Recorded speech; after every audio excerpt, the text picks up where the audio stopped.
Kui metsaomanikul on soov müüa kogu mets koos maaga ja metsaomanikuna mitte jätkata, siis nimetatakse seda metsakinnistu müügiks ja müügiks tuleb kõigepealt määrata metsakinnistule selle hind.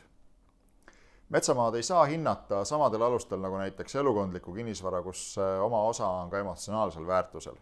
Samas asukohas sama planeeringuga kahetoaline korter võib maksta rohkem või vähem, sõltuvalt sellest, mis värvi on seal korteri vannitoas seinaplaadid või mis vaade näiteks aknast avaneb.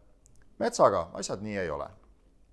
Metsafirmad suhtuvad metsa ja metsamaasse tunduvalt pragmaatilisemalt.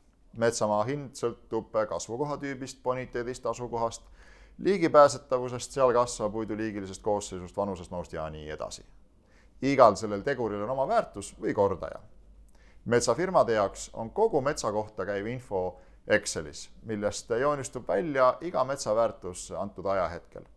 Kui metsaomaniku poolt küsitav hind on selle väärtusega sarnane, siis saab tehingu teha. Kui aga kõrgem, siis ei aita mitte ükski argument ega ühegi maakleri või vahendaja šarmikus, et metsafirma seda metsa oma kalkulatsioonist kallimalt ostaks.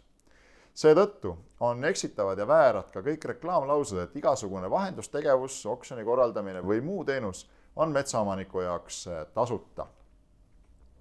Näiteks, kui palgitihumeeter maksab materjali kokkuostus 90 eurot ja keegi väidab, et viib selle tasuta sinu eest ära, võid kindel olla, et tegelikult maksab sama saekaater selle materjali eest näiteks 100 eurot.